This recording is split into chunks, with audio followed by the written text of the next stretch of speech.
Tonight we begin a journey into silence, into a world that once thrived with order, beauty, and quiet brilliance, now swallowed by dust and time. Before Egypt raised its pyramids high, before Babylon dreamed of gods in the sky, there was a land of flowing rivers and cities built with such precision, they whispered of eternity. Mohenjo-Daro, Harappa, names now buried beneath centuries of earth and forgetting. But this is not just the story of a civilization's fall. It is the story of its people. Chapter 1. The City Eternal. The sun rose over Mohenjo-Daro, its light glinting off the baked brick walls that stood resolute against time. Covey stood at the edge of the great bath, his reed stylus poised over a clay tablet. The water below shimmered, a mirror of the city's order, clean, geometric, eternal. Or so he believed. At 22, Covey had spent his life transcribing the council's decrees, mapping the city's streets and dreaming of its permanence. The Indus flowed steadily beyond the citadel, its waters feeding the fields that sustained them all. Another perfect morning, he murmured, etching a note about grain distribution. The council had ordered an increase in rations, though the granaries were lower than last year. Covey dismissed the thought. The city had weathered floods before. It would endure. Below, the streets buzzed with life. Potters shaped clay by the kilns, their hands steady as they crafted seals with unicorns in script no one could yet read. Traders haggled over lapis lazuli from distant mountains, their voices mingling with the clatter of ox carts. Covey's sister Tara worked among the potters, her laughter rising above the din. She was his opposite, quick to question, slow to trust the council's promises. Covey. Tara's voice cut through his thoughts. She stood at the base of the steps, her hands dusted with clay. The kilns are overheating again. The foreman says it's the wood, too dry, too scarce. When will the council fix this? Covey frowned, glancing at his tablet. I'll note it for the next meeting. But the council's focused on the river channels now. The water's been sluggish. Sluggish. Tara's eyes narrowed. The farmers say the same about the Sarasvati. If the rivers fail, what good are your plans? He waved her off, but her words lingered. The rivers were the city's veins, and Mohenjo-Daro was the heart. If they faltered, so would everything else. Chapter 2. The Port of Lothal. Anu stood on the dock at Lothal, her braid whipping in the sea breeze. The harbor, once alive with ships from Dilmun and Sumer, was eerily quiet. Only one vessel bobbed in the tide, its hull weathered and empty. Her father, a merchant of indigo and cotton, paced nearby, muttering about lost profits. They promised a shipment of copper, he said, his voice tight. Mesopotamia's gone silent. No word, no goods. What are we to do, Anu? She clenched her fists, staring at the horizon. At 18, she'd learned the trade routes as well as any man, memorizing the tides and the stars that guided ships. But the stars couldn't explain why the markets of Uar had stopped sending silver, or why the dockworkers whispered of drying rivers inland. We go to Mohenjo-Daro, Anu said firmly. The council must know what's happening. If the trade routes are failing, we need new ones. Her father scoffed. The council? They'll bury us in clay tablets and promises. But go if you must. Take Zahir with you, he knows the Sumerian routes better than anyone. Zahir, the Mesopotamian trader, leaned against a stack of crates, his dark eyes scanning the empty harbor. He'd arrived months ago, expecting to barter for Indus beads and return home. Now he was stranded, his ship idle. Mohenjo-Daro's your best hope, he said, his accent thick. But I warn you, Anu, cities like yours don't last when the world shifts. Anu ignored the chill his words sent through her. Lothal was her home, its docks her lifeblood. He would not let it fade. Chapter 3. The Drying River. Rajan knelt by the Sarasvati, his hands cupped around a trickle of water.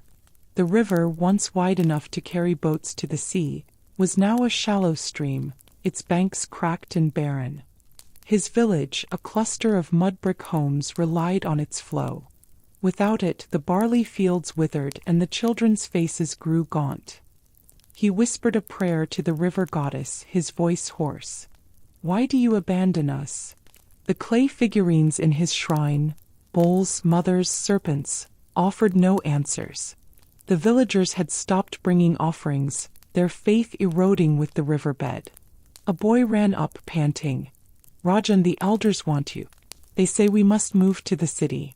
Mohenjo-Daro has water granaries." "No," Rajan snapped, rising. "The city is not our home. The goddess dwells here in the river's heart." But even as he spoke, doubt gnawed at him. The city had baths, canals, wealth. Perhaps the goddess had forsaken the villages for Mohenjo-Daro's stone walls. That night he dreamed of a river turned to dust, and a city crumbling under a merciless sun. Chapter 4. The Flood and the Drought. Kavi woke to screams. The Indus had surged overnight, breaching the city's lower walls. He ran to the citadel, his sandals slapping against wet brick. The great bath was overflowing, its sanctity ruined. Below, homes in the lower city were swamped, their occupants wading through mud to salvage belongings. Terror appeared beside him, soaked and furious. The council ignored the engineers' warnings. The channels weren't reinforced. Now look. Kavi's stylus trembled as he recorded the damage. The council convened in the citadel, their voices sharp with blame. "The granaries are safe," one elder said. "We can rebuild." But the floods were only the beginning. Weeks later, the rains stopped. The Indus receded, and the Sarasvati's tributaries vanished entirely. Farmers reported barren fields, and the granaries began to empty. Kavi met Anu that month, her caravan arriving with tales of Lothal's struggles. "The sea trade's dead," she said, her eyes fierce. "We need the council to act. Open new routes, ration the grain." Kavi nodded, but his heart sank. The city's order was unraveling, and his tablets could no longer hold it together. Chapter 5. The Council's Divide. Kavi sat in the shadowed hall of the council chamber, his clay tablet heavy in his lap. The air was thick with the scent of sesame oil lamps, their flickering light casting jagged shapes on the brick walls. The elders of Mohenjo-Daro, draped in fine cotton and adorned with carnelian beads, argued in circles.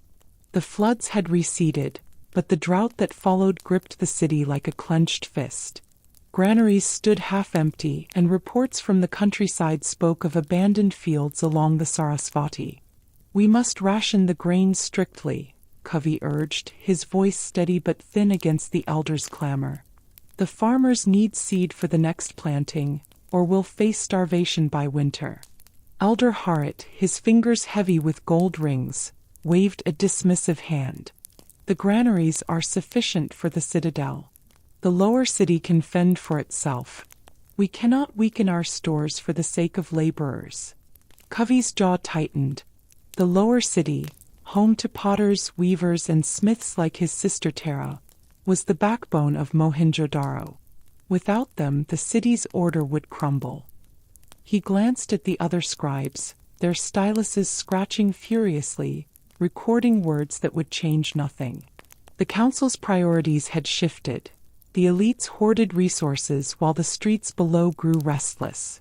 As the meeting adjourned, Kavi lingered, his eyes tracing the intricate seals on the table. Unicorns, bulls, and script no one could decipher. Once he'd believed these symbols held the city's soul, a promise of eternity.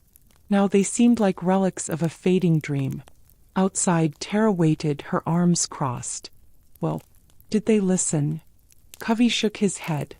They care only for their own. The granaries are locked, and the lower city gets scraps. Tara's eyes blazed.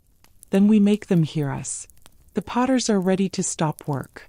The weavers too. If the kills go cold, the council will feel it. Kavi grabbed her arm, his voice low. Tara, that's dangerous. The guards will crush any protest. Let them try, she said, pulling free. The city's dying, Kavi. You see it in your tablets. I see it in the faces of my friends. He watched her stride toward the lower city, her silhouette swallowed by the dust of a parched street. For the first time, Covey wondered if his sister's fire might outshine his careful plans. Chapter 6. The Merchant's Gambit. Anu stood in the marketplace of Mohenjo-Daro, her hands clenched around a bundle of cotton cloth. The stalls, once vibrant with indigo, lapis, and copper, were sparse. Traders whispered of empty caravans and silent ports. She'd come to the city to negotiate new trade routes, but the Merchants' Guild was a maze of greed and secrecy. Zahir walked beside her, his Mesopotamian cloak drawing stares. "This place is a ghost of what it was," he said, kicking a pebble across the cracked pavement. "Last year I traded beads for silver here. Now they offer me promises." Anu nodded, her mind racing.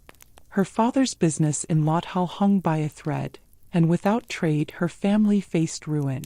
She'd heard rumors of a guild leader, a man named Vimal, who controlled the city's remaining trade networks. If anyone could reopen the routes to Sumer, it was him. She found Vimal in a courtyard shaded by tamarind trees, his table laden with clay seals and weights. He was broad-shouldered, his eyes sharp as obsidian. "Anu of Lothal," he said, not looking up. "Your father's name carries weight, but his ships are empty. What do you want?" "A partnership," Anu said, her voice firm. "Lothal's docks can still connect us to Dilmun. I know the routes, the tides, but I need your caravans to bring goods inland." Vimal laughed, a cold sound. "The routes are dead. The rivers are drying and bandits plague the roads. Why should I trust a girl from a failing port?" Anu leaned forward, her gaze unyielding. "Because I've seen Sumer's markets. They still want our cotton, our beads. If we move now, we can rebuild the trade before it's too late." Vimal studied her, his fingers tapping a seal. "Bold words. But the guild keeps its own counsel. Meet me tomorrow and bring something worth my time." As they left, Zahir whispered, "He's hiding something. Those seals, he's hoarding goods, not trading them." Anu's heart sank. If the guild was corrupt, her plan was a gamble. But Lothal's survival depended on it, and she would not back down. Chapter 7. The Priest's Doubt. Rajan trudged through the dust-choked plains, his village a fading memory behind him. The Sarasvati was little more than a muddy trickle now, its banks littered with cracked pots and abandoned tools. His people had scattered, some to the hills, others to Mohenjo-Daro, seeking the city's fabled wealth. Rajan carried only his staff and a small clay figurine of the river goddess, its edges worn from his constant touch. He'd come to the city to find answers, to beg the goddess for a sign. But Mohenjo-Daro was no sanctuary. The streets were crowded with refugees, their eyes hollow with hunger. The great bath, which he'd heard was a place of purity, was clogged with silt, its priests chanting hollow prayers. Rajan found a small shrine near the citadel, its altar adorned with faded offerings. He knelt, whispering, "Goddess, why do you turn from us? Have we failed you, or have you failed us?" A voice interrupted his prayer. "The gods don't answer when the rivers die." It was Tara, her potter's apron dusted with clay. She'd seen him praying and approached, curious about the stranger with the haunted eyes. "You're from the countryside," she said, not a question. "You've seen the Sarasvati?" Rajan nodded. "It's gone. My village starves. I came to find the goddess here, but—" He gestured at the city's chaos, beggars at the gates, guards patrolling the granaries. Tara sat beside him, her voice soft but fierce. "The goddess isn't in the shrines or the bath. She's in the people, the ones the council ignores. Join us, priest. We're gathering tonight to demand change." Rajan hesitated. His role was to guide, not to rebel. But the figurine in his hand felt lifeless, and the city's suffering mirrored his own. "Tell me more," he said, his voice barely above a whisper. Chapter 8. The Fire in the Kills. The lower city of Mohenjo-Daro simmered under a relentless sun, the air thick with dust and the acrid smell of idle kills. Tara stood on a crate in the potter's quarter, her voice rising above the murmurs of the gathered crowd. Weavers, smiths, and laborers, their faces etched with hunger and defiance. The council's guards patrolled the edges, their spears glinting, but Tara's words held the crowd's heart. "We built this city," she shouted, her hands still dusted with clay.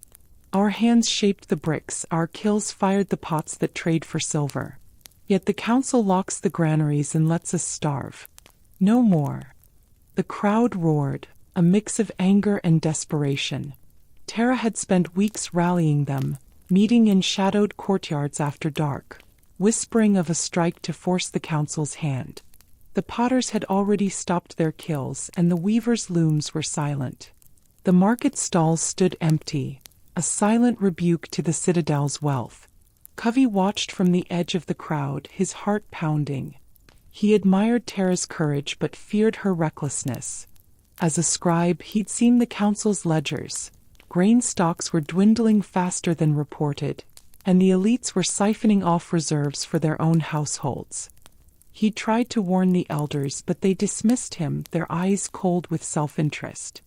"Tara, this will end in blood," Covey whispered as he pulled her aside after the speech. "The guards won't hesitate to strike."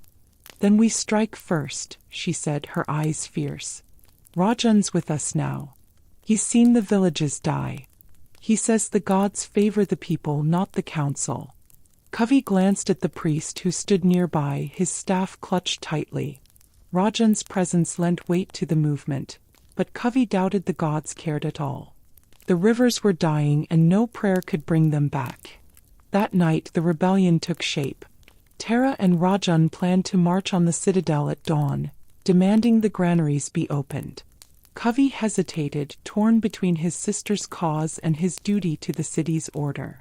As the stars faded, he made his choice. He would join them not as a scribe but as a brother. Chapter 9. The Hoarder's Secret. Anu slipped through the narrow alleys of Mohenjo-Daro's merchant district, Zahir at her side. The moon cast long shadows, hiding them from the night patrols.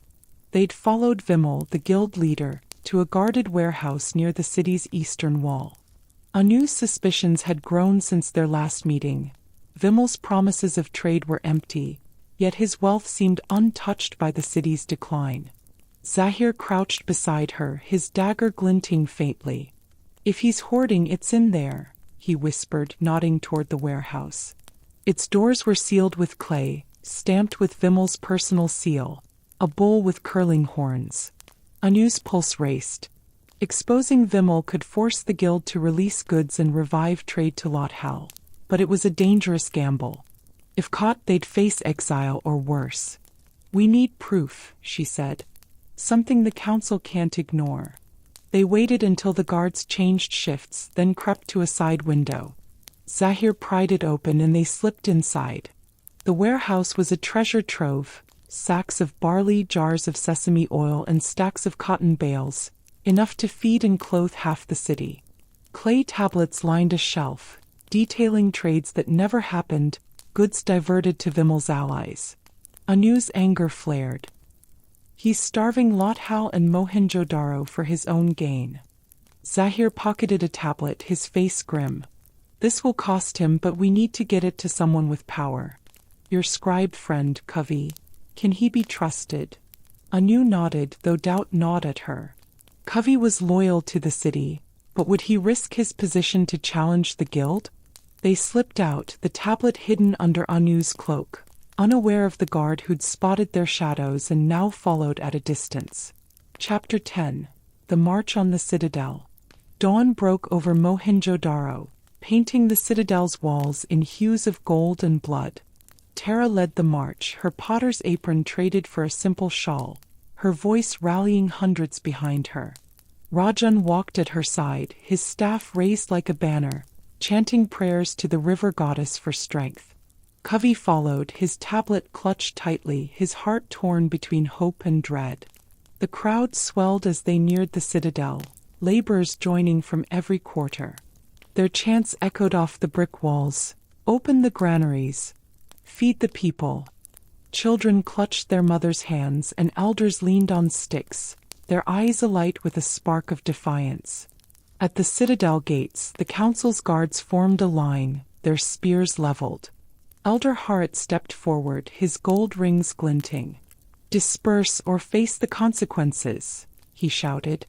"The city's order will not bow to rabble." Tara stepped forward, unflinching. "The city's order is starving us. Open the granaries or we'll tear them down ourselves." The crowd surged and Covey's breath caught as a guard raised his spear. Before blood could be spilled, Anu pushed through, holding aloft the stolen tablet. "Vimel's hoarding grain," she cried. "This tablet proves it, barley and oil hidden while we starve." The crowd roared and even the guards hesitated, their eyes flickering with doubt. Harit's face paled, but he signaled the guards to advance. Chaos erupted, spears clashed with sticks and screams filled the air. Covey pulled Tara back as a guard's spear grazed her arm. Rajan swung his staff, knocking a guard to the ground, his prayers now a battle cry. Zahir grabbed Anu, pulling her from the fray. "We've started something bigger than us," he said, his voice urgent. "The council won't forgive this. We need to get that tablet to someone outside the city, someone who can spread the truth." As the riot spread, Covey saw the city he'd loved unraveling. The great bath steps were stained with blood, and the granary's gates buckled under the crowd's weight. He clutched Tara's hand, his resolve hardening. "We can't stay," he said. "If we survive this, we need to find a new way." Tara nodded, her eyes fierce despite the chaos. "Then we fight until we can't, and we leave together." Rajan, bloodied but unbowed, joined them. "The goddess is with the people, not these walls. We'll find her elsewhere." Chapter 11. The Price of Defiance. The lower city of Mohenjo-Daro reeked of smoke and despair. The riot had been crushed by noon, the council's guards driving the crowd back with spears and clubs. Broken pottery and bloodstains marred the streets, and the granaries remained locked, their gates reinforced with fresh brick.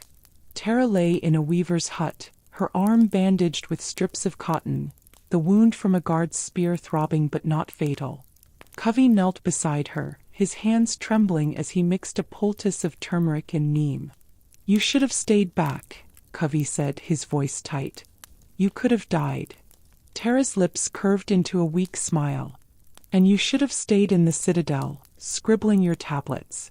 Yet here we are." Rajan sat nearby, his clay figurine of the river goddess clutched tightly. The riot had shaken him, not the violence but the guards' indifference to the people's pleas. "The goddess has left this city," he said softly. "I felt her in the villages, in the river's flow. Here there's only greed." Anu burst into the hut, her face flushed from running. Zahir followed, his cloak torn. "Vimel knows we took the tablet," Anu said, her voice urgent. "His men are searching the merchant district. We need to leave now." Covey's heart sank. The tablet, proof of Vimel's hoarding, had sparked the riot but hadn't broken the guild's power. "Where can we go?" he asked. "The Sarasvati's dry, the fields are dust. Even Lothal's struggling." Zahir's eyes were grim. "There are hills to the east, beyond the river's old path. Nomads trade there. Small settlements, no cities. It's a hard life, but it's life." Tara struggled to sit up, wincing. "We can't abandon everyone.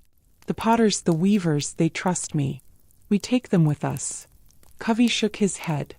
"The council will hunt us. They'll call it treason." "Then we move fast," Anu said. "Gather who we can, take what we need, and go before Vimel's men find us." Rajan nodded, his resolve hardening. "The goddess will guide us, not in shrines but in the wild. I'll lead the prayers for those who follow." As night fell, they planned in whispers, knowing the city they'd loved was no longer home. Chapter 12. The Assassin's Shadow. Anu and Zahir crept through the merchant district at midnight, their footsteps muffled by the dust of untrodden streets. They needed supplies, grain, cloth, tools, if their group was to survive the journey east. Anu had memorized the guild's storehouses, but Vimal's betrayal burned in her mind. He'd hoarded enough to save Lothal, yet chose profit over people. They reached a small warehouse, its door unmarked but guarded by a single man. Zahir signaled Anu to wait, then approached silently, his dagger ready. Before he could act, a second figure emerged from the shadows. A cloaked man with a curved blade, his eyes locked on Anu. "You've caused trouble, girl," the man hissed, lunging. Anu dove aside, her heart pounding as the blade grazed her sleeve. Zahir tackled the assassin, their struggle kicking up clouds of dust. Anu grabbed a broken brick and struck the man's head, sending him sprawling. Zahir panted, wiping blood from a shallow cut on his arm. Vimal's not playing games. That was one of his hired blades from the north. Anu's hands shook as she pried open the warehouse door. Inside were sacks of barley and jars of oil, enough for weeks. "We take what we can carry," she said, "and we burn the rest. Vimal won't profit from this." Zahir hesitated. "Burning it hurts the city, not just him." "The city's already lost," Anu snapped. "We save who we can." They loaded sacks onto a stolen cart, then set a small fire in the warehouse's corner, its smoke curling into the night sky. As they fled, Anu glanced back, the flames a grim symbol of the bridges they'd burned. Back at the hut, they found Tara and Rajan rallying a small group, 20 potters, weavers, and farmers, their faces a mix of fear and hope. Covey was etching a map on a clay tablet, marking the eastern hills. "The rivers are gone," he said, his voice hollow. "But Zahir's right, there's life beyond." Anu handed him the stolen tablet from Vimal's hoard. "Show this to the others. It's proof we're not running for nothing. The council and guild failed us all." Covey nodded, his scribe's instinct to record giving way to a new purpose: survival. Chapter 13. The Last Night in Mohenjo-Daro. The group gathered at the city's eastern gate under a moonless sky, their carts laden with stolen grain, tools, and clay pots. Tara, her arms still bandaged, led the way, her voice steady as she encouraged the weary. "We're not leaving our home," she said. "We're carrying it with us, our skills, our stories." Rajan walked among them, offering quiet blessings, his figurine now tucked into his belt. He'd stopped praying for the river's return, instead seeking the goddess in the wind, the stars, the earth beneath their feet. "She's with us," he told a young potter, her child clinging to her. "In the wild we'll find her again." Covey carried his tablet, its edges chipped but its map clear. He'd abandoned his dreams of Mohenjo-Daro's eternity, but the weight of leaving crushed him. The city's brick walls, its perfect grid, its great bath, they were his life's work. Now they were relics of a world that could not endure. Anu and Zahir scouted ahead, watching for Vimal's men or council guards. The fire in the warehouse had drawn attention, and distant shouts echoed from the merchant district. "We need to move faster," Zahir said. "By dawn they'll know we're gone." Anu nodded, her thoughts on Lothal. She'd sent a runner to her father, urging him to join them, but she doubted he'd leave the docks. Her home was lost, but she carried its spirit in her resolve to rebuild. As they crossed the dried bed of a Sarasvati tributary, a low rumble shook the earth. The group froze, fearing another flood, but it was only the wind, carrying dust from abandoned fields. Rajan raised his staff, his voice rising in a chant. "Goddess of the waters, guide us to new springs. Goddess of the earth, give us strength." The group pressed on, their silhouettes fading into the darkness. Behind them, Mohenjo-Daro's walls stood silent, a monument to a civilization that could no longer hold. Chapter 14. The Harsh Hills. The eastern hills loomed like silent sentinels, their slopes dotted with scrub and jagged rock. The group of 20 potters, weavers, farmers, and their families stumbled along a dry riverbed, their carts creaking under the weight of stolen grain and tools. Tara led the way, her arms still bandaged but her steps firm. The wound ached, but the pain in her heart was heavier. Leaving Mohenjo-Daro meant abandoning the kills where she'd shaped her life's work. The sun beat down and water was scarce. The group had found a trickling spring 2 days ago, but their gourds were nearly empty. Covey, his clay tablet now a crude map scratched with a stick, scanned the horizon for signs of green. "There should be a valley ahead," he said, his voice hoarse. Zahir heard of nomads trading there. Tara glanced at him, her eyes sharp. "If there's no water, we won't last a week. We need more than rumors." Covey's shoulders sagged. His scribe's precision felt useless here, where no brick walls or canals could tame the wild. He clutched his tablet, its edges crumbling like the city they'd left. Rajan walked among the group, offering quiet words to the weary. A young girl, clutching a clay doll, tugged at his robe. "Will the goddess find us here?" she asked. Rajan knelt, his figurine of the river goddess warm in his hand. "She's in the earth, the wind, the roots beneath us," he said. "We'll find her together." His words steadied the girl, but doubt gnawed at him. The Sarasvati was gone, and Mohenjo-Daro's shrines were empty. Could the goddess truly dwell in this barren land? That night, as they camped under a sparse acacia tree, murmurs of discontent grew. A weaver named Lila, her face gaunt, confronted Tara. "You promised us a new start," she said. "But this is death, dust and thirst. We should go back." Tara's jaw tightened. "Back to what? Starvation? Guard spears? We push on. There's life ahead." Lila's eyes filled with tears, but she turned away. Tara met Covey's gaze, her resolve wavering. For a moment. "I can't lose them," she whispered. "Not after everything." Covey took her hand. "You won't. We'll find the valley. Together." Chapter 15. The Nomad's Bargain.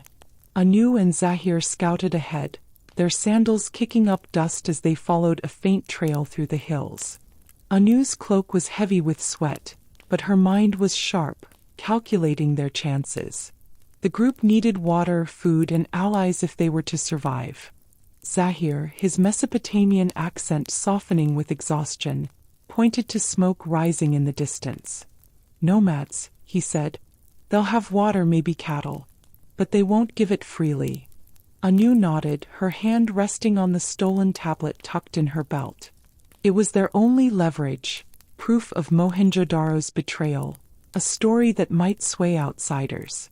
"We offer trade," she said. "Our skills, our goods. They'll listen." They reached the nomad camp by dusk, a cluster of hide tents around a small spring. The nomads were lean, their faces weathered, their spears decorated with bone beads. Their leader, a woman named Suri with braided hair and piercing eyes, met them at the camp's edge. "City folk," she said, her voice wary. "What brings you to our hills?" Anu stepped forward, holding up a clay pot from their cart. "We're from Mohenjo-Daro, fleeing its collapse. We offer pottery, weaving tools, skills your people can use. In return, we need water and passage through your lands." Suri's eyes narrowed, taking in Anu's cotton cloak and Zahir's foreign dagger. "Cities die because they take too much. Why should we trust you?" Zahir spoke, his tone calm but firm. "Because we've seen your trade in Sumer, your cattle, your wool. The routes are drying up, same as ours. We can help you reach new markets." Suri considered the offer, then gestured to the spring. "Drink tonight, but tomorrow you prove your worth. Fail and you leave with nothing." As Anu filled their gourds, Zahir whispered, "They're testing us. If we don't deliver, they'll take our goods and leave us for the vultures." Anu's grip tightened on the tablet. "Then we deliver. I didn't escape Vimal's assassins to die here." That night, Anu wove a story for the nomads, describing Mohenjo-Daro's grandeur and its betrayal by greedy leaders. The tablet, with its incriminating seals, passed from hand to hand, sparking murmurs. Suri's eyes softened, but her voice remained hard. "Prove your skills by dawn, or you're no better than your city's liars." Chapter 16. The New Path. The group reached the nomad camp at dawn, their carts rattling over rocky ground. Tara, bolstered by the spring's water, organized the potters and weavers to demonstrate their craft. They shaped clay into pots, wove cotton into cloth, and offered tools forged in Mohenjo-Daro's kilns. The nomads watched, their skepticism giving way to curiosity as the goods took shape. Covey, his hands unused to labor beyond a stylus, helped carry clay to the potters. The work was grueling, but it grounded him. For the first time he felt part of something beyond his tablets, a community fighting to survive. He glanced at Tara, her hands steady despite her wound, and saw the sister he'd underestimated. Rajan, meanwhile, found a quiet spot by the spring, where he buried his clay figurine in the earth. "Goddess, you are not in shrines or rivers alone," he murmured. "You are here in the struggle." A nomad elder, intrigued by his chants, joined him, sharing tales of their own spirits, gods of the hills and winds. Rajan listened, his faith reshaping into something new, untethered from the Sarasvati. Anu and Zahir presented their goods to Suri, who inspected a pot with a nod. "You have skill," she said, "but skill alone won't keep you alive. Join us and we'll share our water and herds. Refuse and you walk alone." Tara stepped forward, her voice steady. "We join you, but we keep our ways, our stories, our craft. We're not your servants." Suri's lips twitched, almost a smile. "Fair enough, but the hills are harsh. Prove you can endure and you'll have a place." As the group settled into the camp, a distant rumble echoed, a sandstorm brewing in the west where Mohenjo-Daro lay. Covey stared at the horizon, his heart heavy. The city was gone, its bricks swallowed by dust. But here in the hills, a new life flickered, fragile but real. Anu pulled Zahir aside, her voice low. "This isn't the end. We'll find new routes, new markets. Lothal's spirit lives in us." Zahir nodded, his eyes on the nomads' herds. "And Sumer's markets will hear of us yet." Rajan, watching the group blend with the nomads, felt a spark of hope. The goddess had not abandoned them. She had led them to a new path, one they would forge together. Chapter 17. The Seed of a New Home. The eastern hills, once barren in Tara's eyes, now hummed with the tentative rhythm of survival. The group had settled in a narrow valley where the nomads spring-fed a patch of fertile soil. Tara, her arm healing but scarred, directed the potters to build a small kiln from river stones, its smoke curling into a sky unmarred by city dust. The weavers wove reeds into mats, and the farmers sowed barley seeds salvaged from Mohenjo-Daro's granaries. It was a fragile beginning, but it was theirs. Covey knelt beside a shallow trench, his hands caked with mud as he helped dig irrigation channels. His scribe's precision had found new purpose, mapping the valley's slopes, calculating water flow. "If we divert the spring here," he said, pointing to his crude map scratched on bark, "we can water the fields through the dry season." Tara nodded, her eyes scanning the group. Lila, the weaver who doubted her, now worked tirelessly, her hands steady on a loom. But not all were content. A potter named Dhruv muttered about returning to the city, his voice low but poisonous. "Mohenjo-Daro still stands," he said to a small circle at night. "We could beg the council's mercy, rebuild." Tara overheard and confronted him at dawn, her voice sharp. "The city's a tomb. The rivers are gone, the granaries empty. We build here or we die." Dhruv's eyes flickered with fear, but he backed down. Tara knew his discontent could spread, a crack in their fragile unity. She turned to Covey, her voice low. "We need a symbol, something to bind us like the seals of the city." Covey thought of the unicorn seals, their elegance lost to time. "We'll make new ones," he said. "Not for trade but for us, to remember who we are." That evening the potters carved simple clay tokens, bowls, trees, stars, each etched with a mark of their new home. Tara pressed one into Lila's hand, her voice soft. "This is our city now, small but ours." Chapter 18. The Distant Horizon. Anu stood on a hilltop, the wind tugging at her cloak as she scanned the horizon. The The nomads had shared tales of a distant river far to the south, where traders still gathered. If she and Zahir could reach it, they might revive the trade that had sustained Lothal. Their group, 6 strong including 2 weavers and a smith, carried cotton cloth, beads, and the stolen tablet as proof of their worth. Zahir adjusted the pack on his shoulder, his dagger glinting in the morning light. "The nomads say the journey's a month, maybe more," he said. "Bandits roam the plains and the river's no guarantee. You sure about this?" Anu's jaw tightened. "Lothal's gone. My father won't leave the docks, but I can't let his dream die. We find that river, we trade, we live." The nomads had gifted them 2 goats for milk, but their water was limited. As they trekked south, the hills gave way to cracked plains, the earth scorched by a sun that offered no mercy. One night, bandits struck, their silhouettes darting from the shadows. Zahir fought them off, his dagger flashing, but they lost a sack Stuart Ubreen, one of the weavers, to a shallow cut. Anu bandaged the wound, her hands steady despite her fear. "We keep moving," she said. "No looking back." The group pressed on, their resolve hardened by loss. At night, Anu clutched the tablet, its seals a reminder of Mohenjo-Daro's betrayal. She told stories of the docks at Lothal, the ships that once carried their goods to Sumer, keeping the group's spirits alive. Zahir listened, his eyes distant, dreaming of Mesopotamian markets that might yet welcome their trade. After weeks of travel, they glimpsed the river, a thin, shimmering thread in a sea of dust. Traders camped along its banks, their tents filled with wool and hides.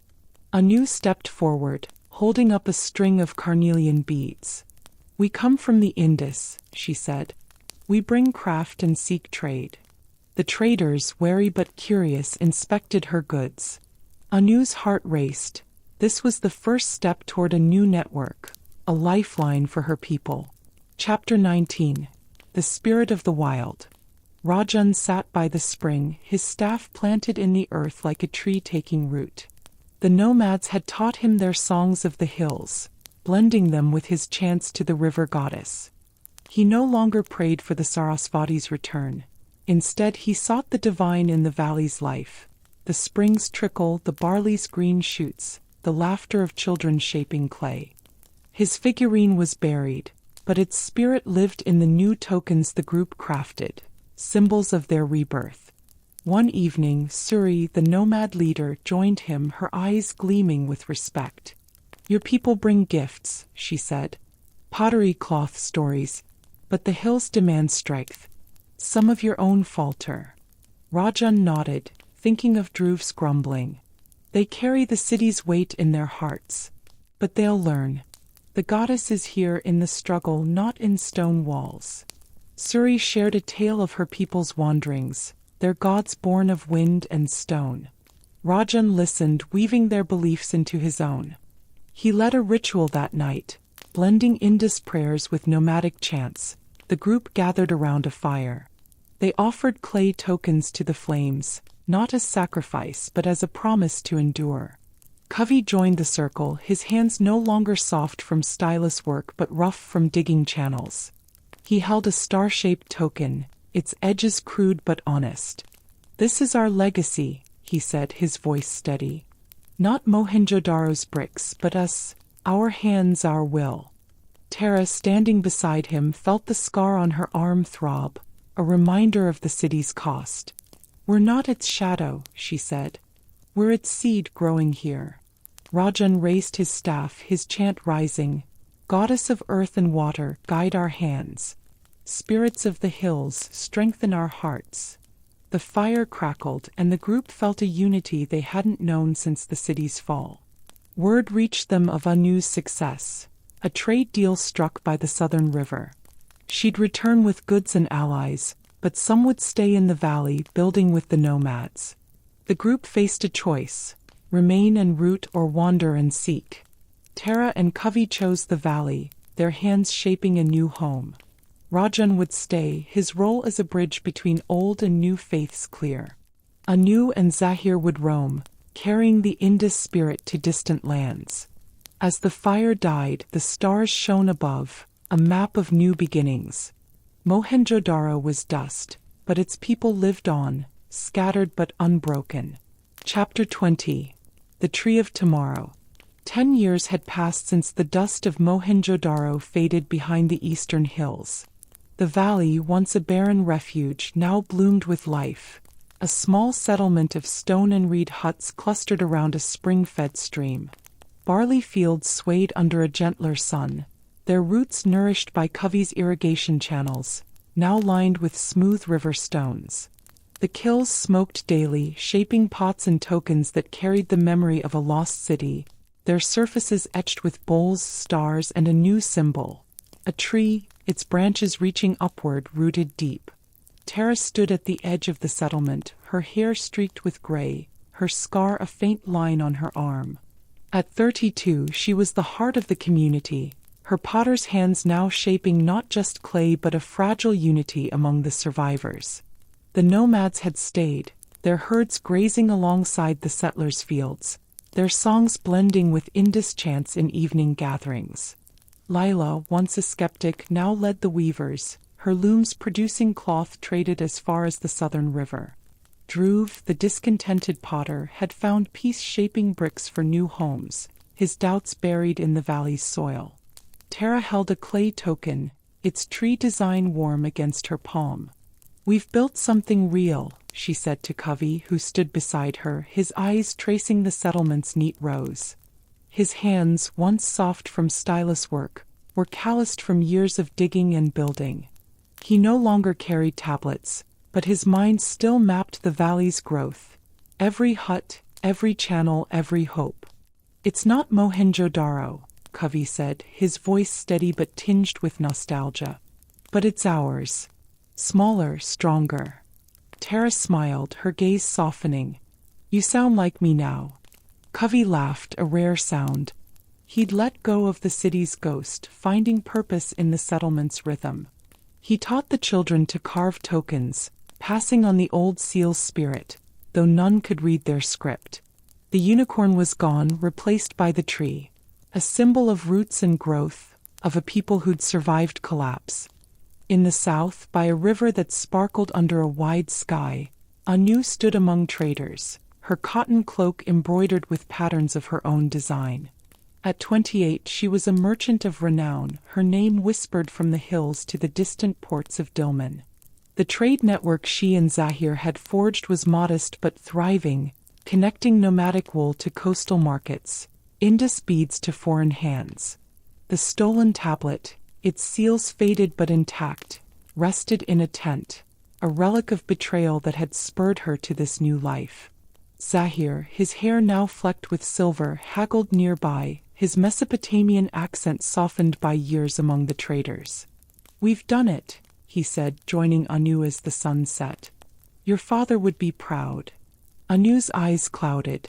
Her father had stayed in Lothal, clinging to the docks until disease took him. She'd mourned him, but his dream lived in her. Every bead traded, every ship that sailed. "He'd say we're fools for trying," she said, a wry smile breaking through. "But we're here, Zahir. We're alive." They'd faced bandits, storms, and failed deals, but the river's trade had grown. Anu's group, now 10 strong with weavers and smiths, carried the Indus spirit, their goods marked with the tree token, a sign of their shared past. She'd sent a bundle of cloth to the valley settlement, a gift for Tara with a message. "We carry the same roots, even so far apart." As night fell, Anu and Zahir shared a meal with the traders, their laughter mingling with the river's murmur. The stars above were the same that had guided her from Lothal, a map of endurance that stretched beyond the horizon. Rajan, now 40, stood at the valley's spring, his staff worn smooth by years of wandering and prayer. The nomads called him Bridge Warden, for he wove their hill spirits with the Indus goddess, creating rituals that bound the settlement's heart.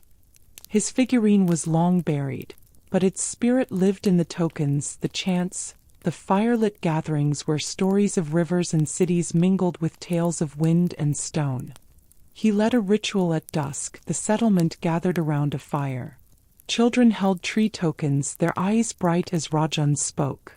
"We came from a city of brick, a river of life," he said, his voice carrying over the crackling flames. "The river dried, the city fell, but we are its seed. The goddess lives in us, in the earth we tend, the hands we join." Suri, the nomad leader, now an elder, sat beside him, her braids white but her eyes sharp. "You've given us more than pots," she said. "You've given us a story to share." Rajan smiled, his heart full. He'd found the goddess not in shrines but in the people, their resilience, their craft, their hope. He taught the children to sing of the Sarasvati, not as a lost river but as a spirit that flowed through their work. The nomad songs of wind and stone joined his, a new faith born of two worlds. One evening, a trader arrived from the south, carrying Anu's cloth and her message. Rajan read it aloud, his voice steady. "We carry the same roots, even so far apart." The settlement cheered, their tree tokens raised high, a symbol of a scattered but unbroken people. The valley settlement grew, its huts now numbering 50, its fields yielding enough to trade with nearby tribes. Tara led with a potter's patience, shaping disputes as she once shaped clay.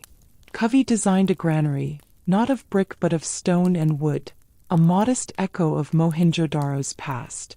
Lila's cloth adorned the huts, and Drew's bricks formed a communal kiln, its smoke a beacon of their survival. Anu and Zahir returned once a year, their carts laden with beads and wool, their stories of distant rivers sparking dreams among the children. They spoke of markets that welcomed the tree token, a sign that the Indus spirit endured, carried by hands far from its cradle. Rajan, his staff now a symbol of unity, walked the valley each dawn, chanting for the earth, the spring, the people. He saw the goddess in the children's laughter, the farmer's harvest, the potter's steady hands. The Sarasvati was gone, but its essence lived in their work, their stories, their lives. One morning, Tara stood on a hill holding a tree token, its clay warm from the sun. Covey joined her, his eyes on the valley below. "We lost everything," he said, "but we found this." Tara nodded, her scar a faint reminder of the city's cost. "We didn't just survive. We grew." Far to the south, Anu watched a ship sail from the river's port, its hold filled with their goods. Zahir stood beside her, his hand brushing hers. "The Indus lives in us," she said, her voice firm. "Wherever we go, it's home." Under the stars, the settlement and the river traders thrived, their tree tokens a quiet testament to a civilization that fell but never faded. The winds carried their stories, scattering seeds of a new world, rooted in the past, reaching for tomorrow. Chapter 21. The Potter's Daughter. 20 years after the valley settlement took root, a young woman named Mira stood at the kiln, her hands shaping clay as her mother Lila had taught her. The settlement, now called Sarasvati after the lost river, bustled with 100 souls, descendants of Mohenjo-Daro's exiles and nomads who joined their cause. Mira, barely 19, was known for her tree tokens, their delicate branches etched with a precision that echoed Covey's old maps. The kiln's heat warmed her face as she worked, the clay yielding to her fingers. Her mother's voice echoed in her mind. "Tara taught us to carry the city in our hands, not its bricks." Mira had never seen Mohenjo-Daro, but its stories lived in the settlement songs, in the tokens that marked their homes, in the irrigation channels Covey still tended at 52, his hair now white but his eyes sharp. Tara, now a revered elder, walked with a limp from her old wound but carried a quiet authority. She visited the kiln, her fingers tracing Myra's latest token. "You've caught the tree's spirit," Tara said, her voice warm. "It's not just clay, it's us, our roots." Mira smiled, shy but proud. "The traders from the south ask for these. They say Anu's people use them too by the river." Tara nodded, her gaze distant.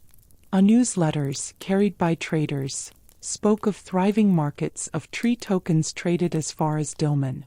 The settlement's pots and cloth, marked with the tree, were prized for their craft, a faint echo of the Indus's lost glory.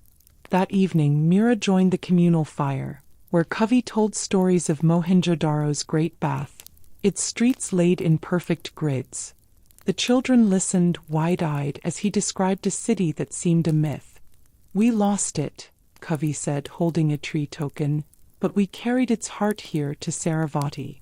Mira clutched her own token, vowing to pass its story to her own children, keeping the Indus alive in clay and memory. Chapter 22: The Trader's Heir. By the southern river, a young man named Ravi bartered under a canopy of woven reeds, his stall laden with carnelian beads and cotton cloth. At 25 he was Anu's adopted son, raised on tales of Lothal's docks and Mohenjo-Daro's fall. Anu, now in her late 30s, stood nearby, her eyes scanning the river where ships from distant lands docked. Her trade network had grown, linking the river to nomadic tribes and coastal ports, each deal sealed with a tree token. Ravi held up a string of beads, their red gleam catching a trader's eye. "From Sarasvati," he said, his voice confident. "Crafted by hands that fled a great city." The trader, a man from a far-off land, nodded, offering wool and copper in return. The tree token, pressed into the clay seal of their deal, was a mark of trust, known across the plains.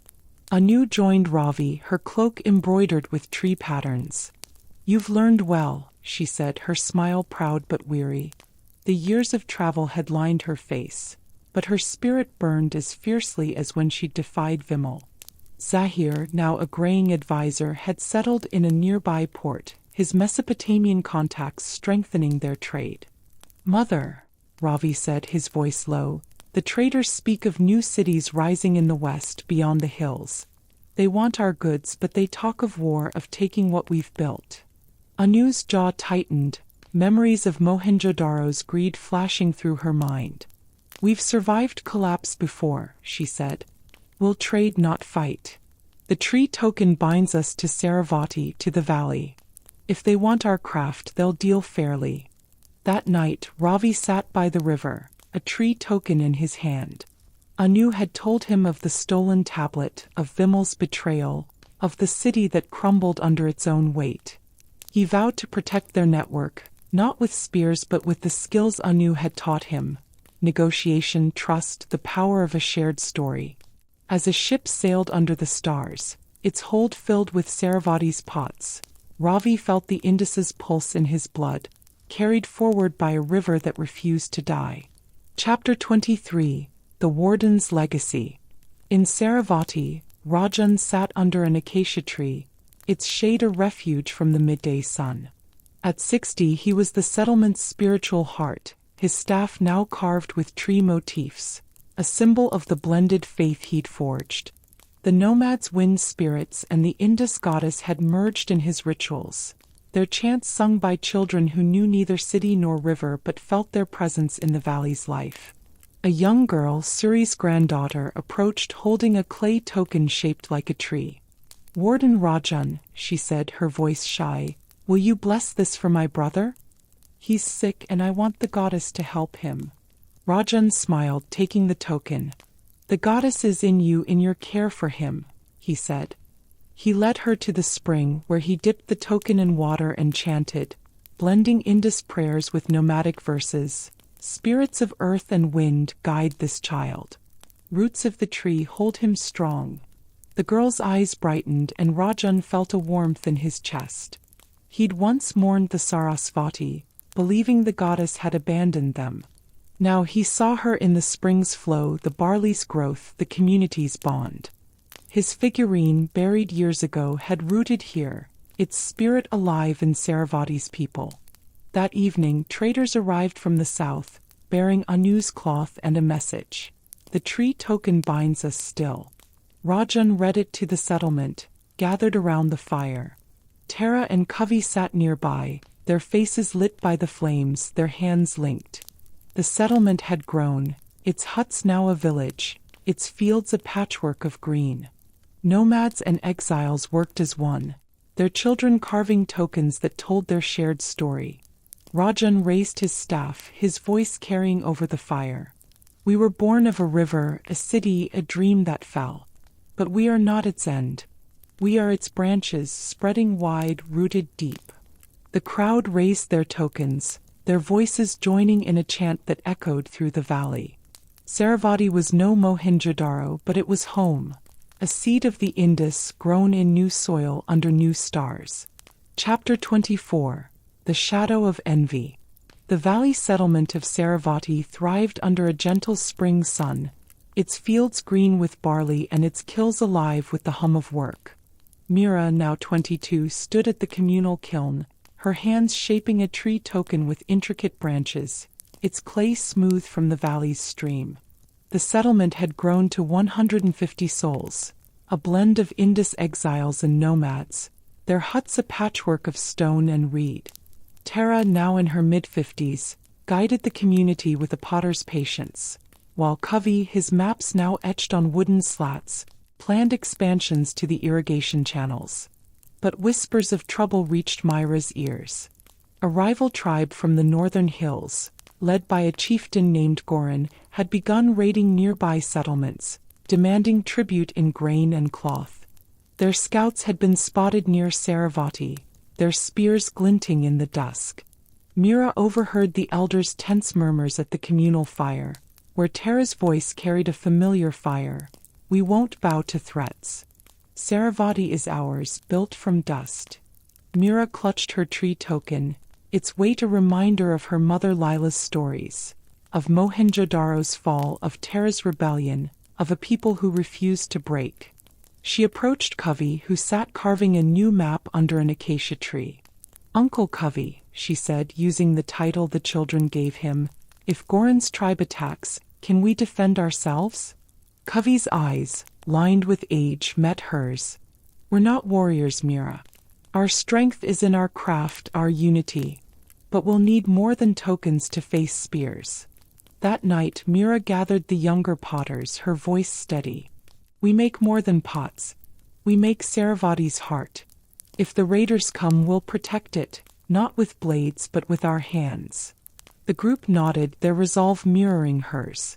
Mira felt the weight of Tara's legacy, a call to stand firm as her mother had, as the exiles had, against a world that sought to take what they'd built.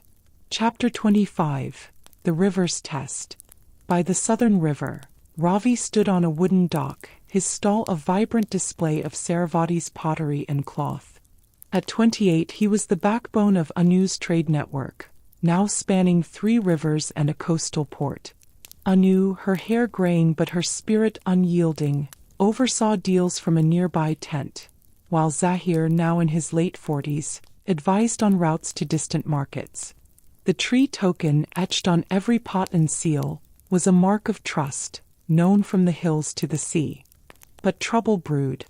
A rival trader, a man named Kesh from a western city, had begun undercutting their prices, spreading rumors that Sarasvati's goods were inferior, mere relics of a fallen people.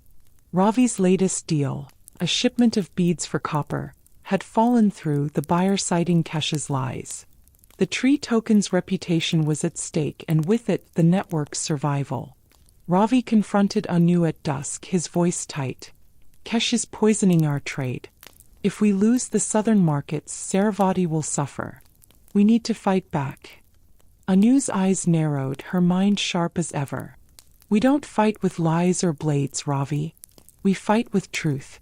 The tree token proves our worth, our craft, our story. Take a caravan to the western city. Show them who we are."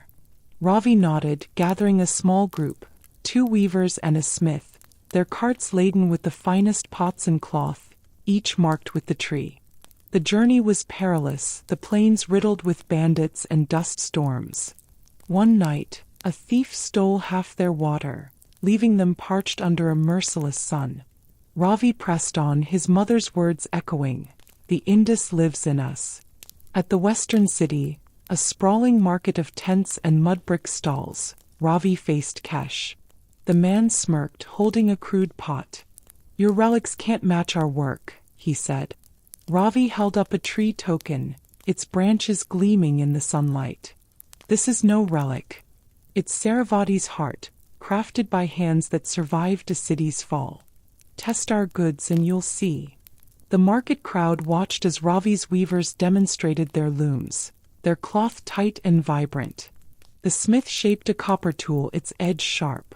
Kesh's smirk faded as buyers flocked to Ravi's stall, the tree token sealing deal after deal. The network held, its roots deep, its branches spreading. Chapter 26. The Spirit's Call. In Sarasvati, Neela, Suri's granddaughter, stood by the spring at 16, her hands holding a tree token carved by Mira. Rajan, now frail but revered, had named her his apprentice, teaching her the chants that wove Indus and nomadic spirits. The settlement's rituals, fire-lit gatherings, offerings of clay to the earth, were Neela's domain, her voice carrying the valley's hope. But Goran's tribe loomed closer, their raids growing bolder. One dawn, their scouts stole a cart of grain, leaving a spear planted in the field as a warning. The settlement's elders, led by Tara, debated fortifying the valley, but Neela saw fear in the children's eyes. She sought Rajan, his staff now propped against a hut, his breath shallow. "Warden," she said, "the people are scared. Goran's tribe doesn't know our story. Can the goddess stop them?" Rajan's eyes, dim but wise, met hers. "The goddess is in our unity, Neela. Not in fighting but in showing who we are. Take the tokens to their camp. Share our story as I shared with Suri." Neela hesitated, her heart pounding. The journey was dangerous, but Rajan's faith steadied her. She gathered Mira and a small group, their arms full of tree tokens, pots, and cloth. They trekked north, guided by nomad trails, until they reached Goran's camp, a cluster of hide tents, its people lean and wary. Goran, a broad man with bone beads in his hair, met them with a scowl. "Why do city folk come here?" "To beg." Neela stepped forward, holding a tree token. "We're no city. We're Sarasvati, born of a river's end. This token is our story, survival, craft, hope. We offer trade, not war." Mira placed a pot beside the token, its tree design gleaming. "Our hands made this as yours make spears. Let's share, not steal." Goran's eyes softened, intrigued by the craft. He took the token, turning it in his hands. "Your people are stubborn," he said, a grudging respect in his voice. "Come to our fire. Tell us more." That night, Neela sang Rajan's chants, blending Indus prayers with nomadic tales. Mira shared stories of Mohenjo-Daro's fall, of Tara's rebellion, of a people who built anew.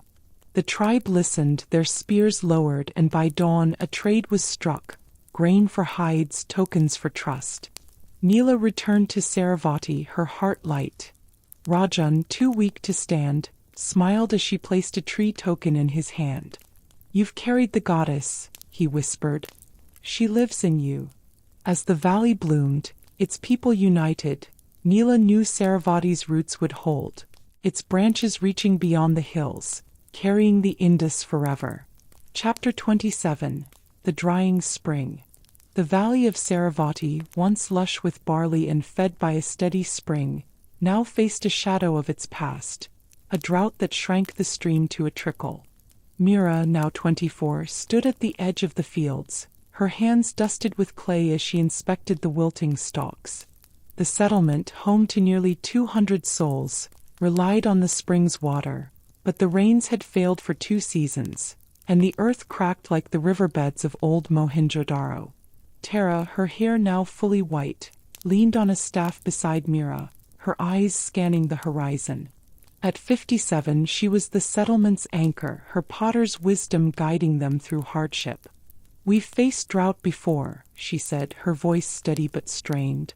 "Kavi's channels can stretch the water, but we need more." Mira nodded, clutching a tree token, its branches etched with the hope of her ancestors. Kavi, now in his mid-50s, knelt by the irrigation channels, his hands rough from years of labor. He devised a new system, diverting water from a distant creek, but it required days of digging under a merciless sun. "We'll need every hand," he said, his voice hoarse. "The children, too." Mira rallied the potters and weavers, their faces lined with worry but resolute. She thought of her mother Lila, who died last year, her loom now in Myra's hut.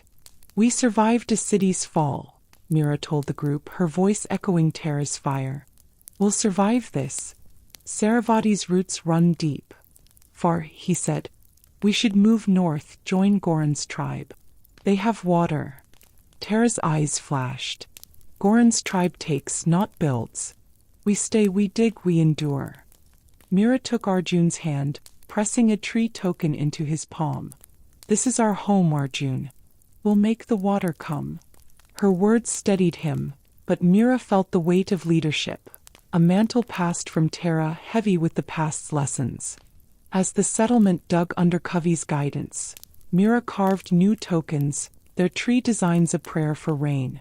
The spring's trickle held, but time was short and Sarasvati's survival hung on their hands. Chapter 28. The Trader's Rival. By the southern river, Ravi faced a new threat to the trade network Anu had built. At 30 he was a master of deals, his stalls known from the hills to the coast, each pot and cloth marked with the tree token.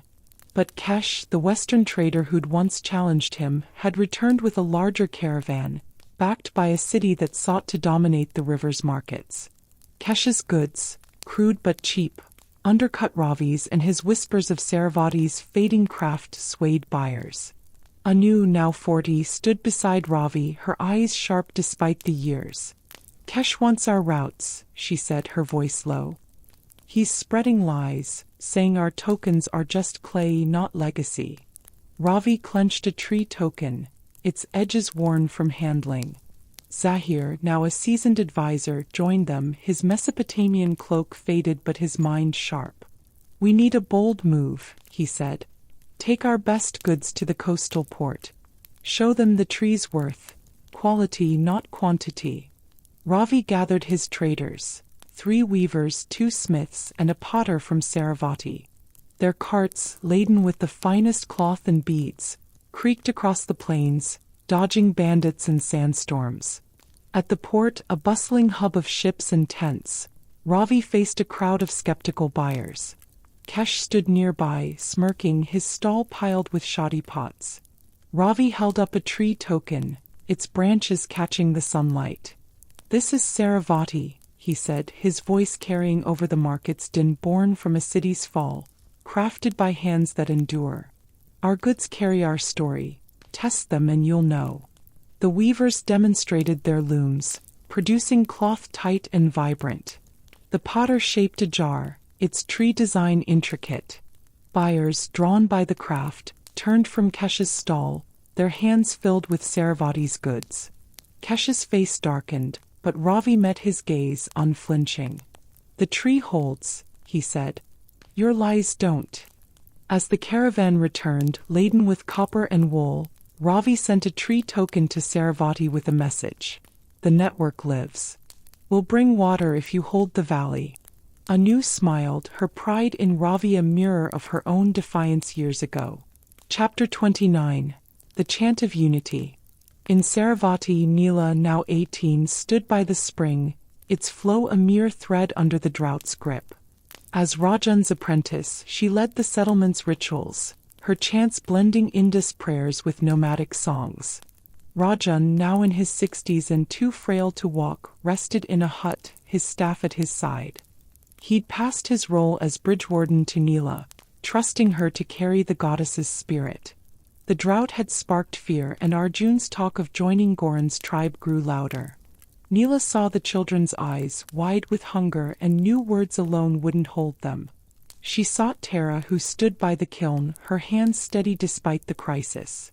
"The people need more than tokens," Neela said. "They need to feel the goddess, to believe in Sarasvati." Tara nodded, her scar a faint reminder of Mohenjo-Daro's cost. "Then show them, Neela. Rajan taught you how." Neela organized a ritual at dusk. The settlement gathered around a fire.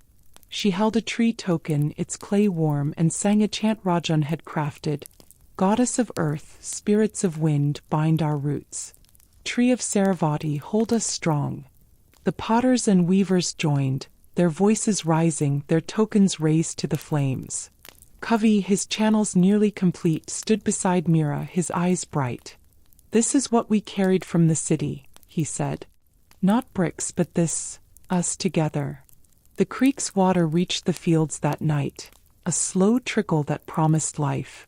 Arjun, his doubts silenced, helped dig the final channel, his tree token tucked in his belt. Neela's chant echoed, a lifeline for Sarasvati's heart.